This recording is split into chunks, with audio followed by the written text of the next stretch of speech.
This tutorial will show you how to use the spring body part. Begin by creating a new project. A copy of this project is located at C, Program Files, AnimatLab, Tutorials, Body Parts. Please choose where you want to create this project and then name it Spring.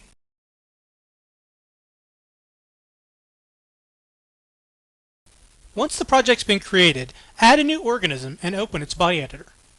We're going to create a very simple test rig so we can recreate a basic physics experiment that's found in virtually every physics textbook.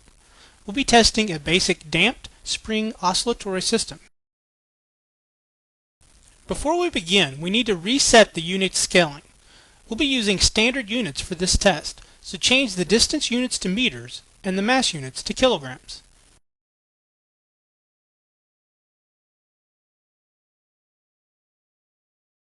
Next, add a root body. Change its density to 1 kilogram per cubic meter. Set its height to 0.1 meter, leave the length at 1 meter, and set its width to 10.1 meters.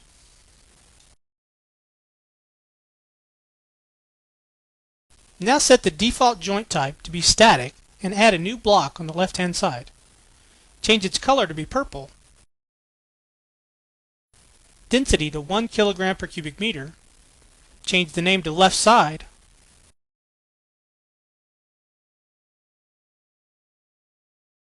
rotation to 0,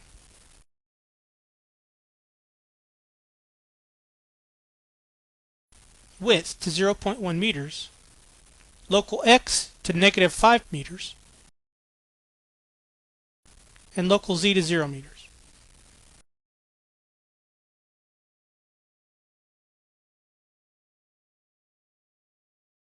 Now add another block on the right-hand side. Set its density to 1 kilogram per cubic meter, its name to right side, color to blue, rotation to 0, length to 0.1 meters, and its local X location to 5 meters, and local Z to 0. Now we need to add a movable arm. Set the default joint type to prismatic so that the arm can slide back and forth. Then add an arm to the middle of the base. Change its name to arm, density to 1 kilogram per cubic meter, color to green,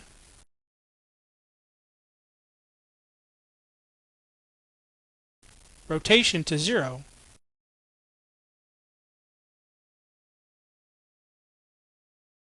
and local X and Z location to 0. Select the prismatic joint, set its local location to be 0,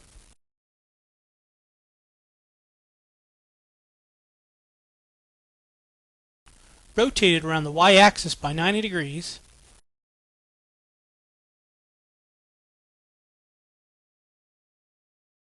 and increase its limits to 6 and -6 meters.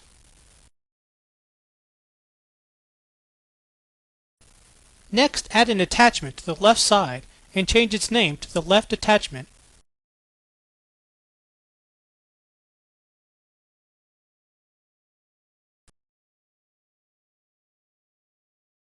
Set its location to be 0. Add another attachment to the arm doing the same thing.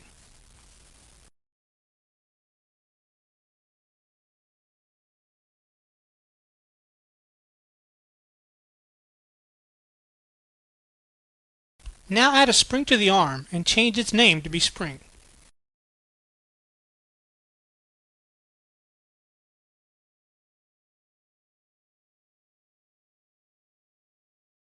Before it will work, it must be strung between the attachment points. To do this, set the primary and secondary attachments.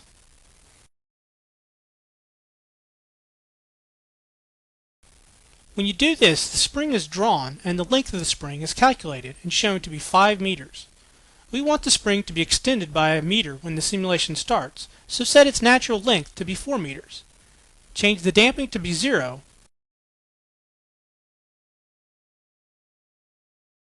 and the spring constant to be 10 newtons per meter. We've created the basic test rig, so now we need to be able to look at some of the variables, add a new data chart, and add items for the force, position, velocity, and acceleration of the arm along the x-axis.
Then add an item to look at the spring length.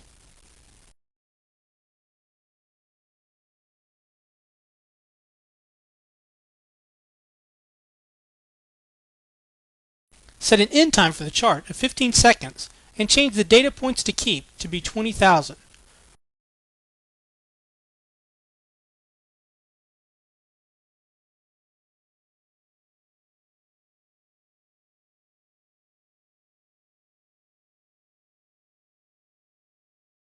Run the simulation. Uh-oh, we forgot to freeze the root body. You can see the spring moving back and forth, but the whole thing is essentially falling in free space as if it had been dumped off an airplane. Go back and freeze the root object to keep it locked in place.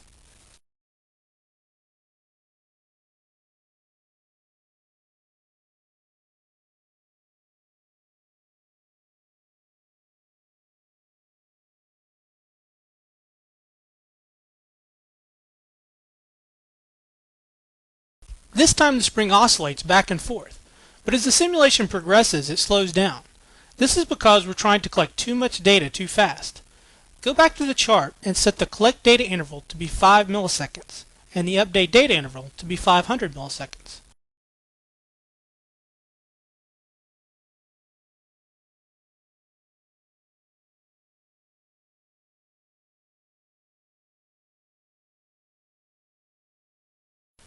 This time it works a little better.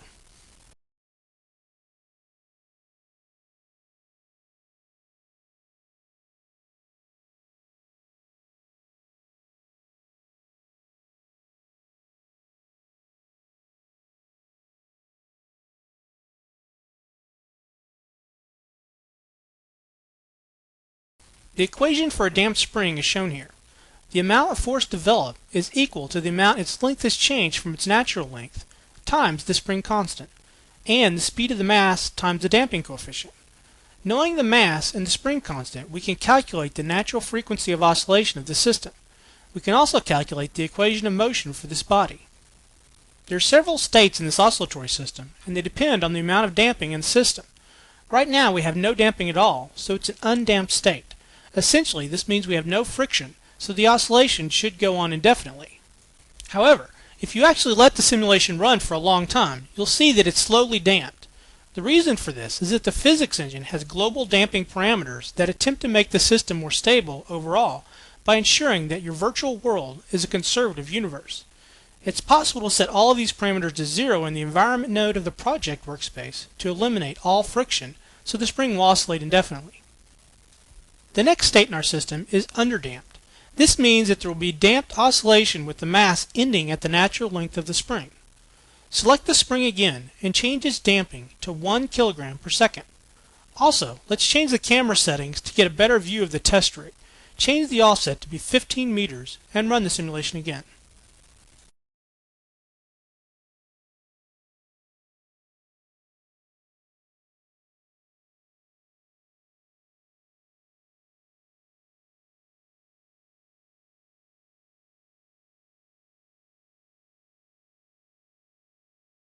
This screen shows the results of the simulation overlaid with the calculated results from the mathematical equations of position and velocity.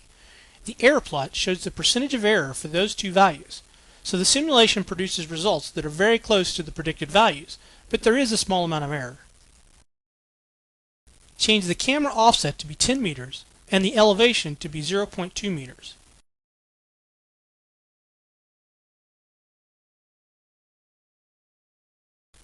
Now set the damping of the spring to be 6.32 kilograms per second and run the simulation again.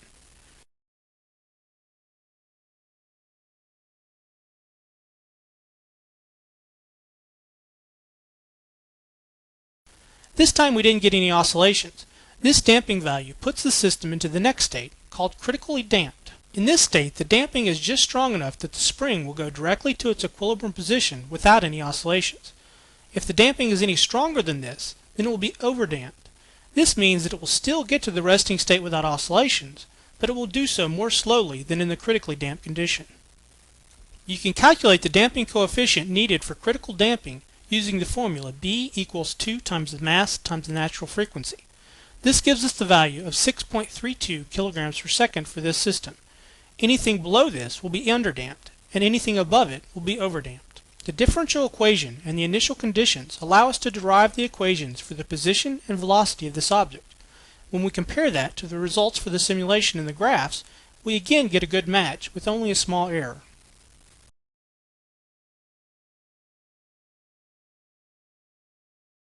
If we increase the damping to 10 kilograms per second, the system is overdamped.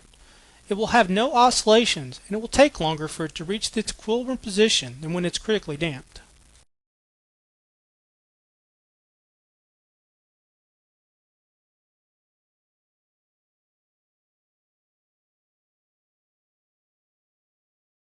Now I want to show you how to use neural control to enable or disable a spring. To do this, we want the spring to remain oscillating during the test. So go back and set the damping to be 0 for an undamped state.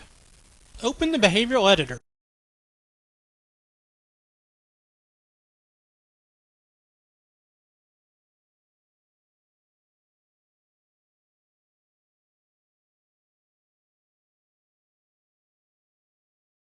And add a rigid body node.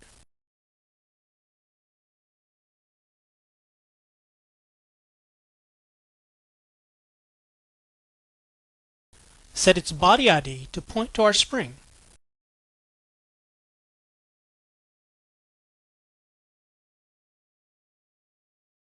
Then add a normal neuron and draw a connection from the neuron to the body node. This adds an adapter between the two items. The default input into a spring will flip the enabled property of that spring when the input is greater than 0. Right now our spring is enabled and it normally has no input, so the spring remains enabled throughout the entire simulation. But if we give it some positive input, then it will disable the spring while that input remains on. The default adapter configuration is fine for us to use here. Add a tonic current stimulus to the neuron.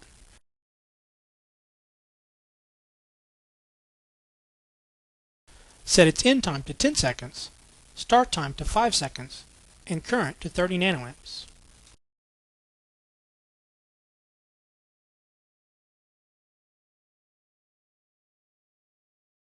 Run the simulation again.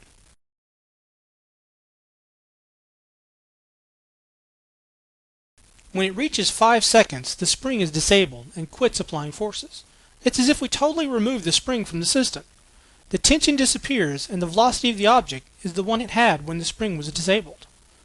The neuron stimulus ends at 10 seconds, but the spring is not re-enabled until around 11.5 seconds. Once it is, then it begins oscillating again. So what happened to cause this delay? Let's look at the firing frequency of the neuron. Add an item to our chart to view that, and then rerun the simulation.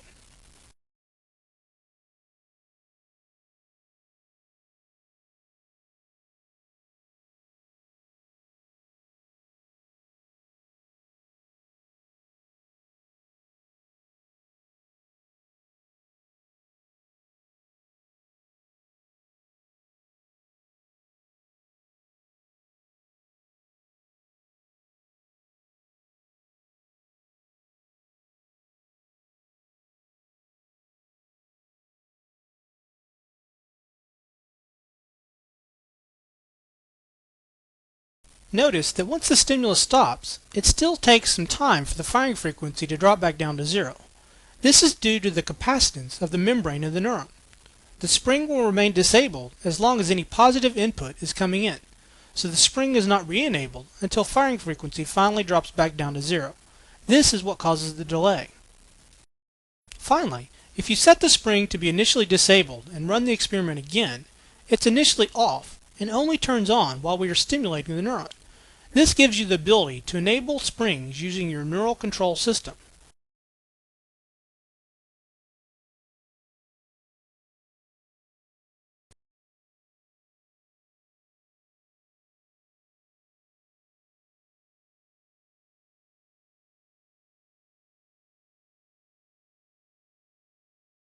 This tutorial has covered some of the basic principles of using springs within your AnimatLab project.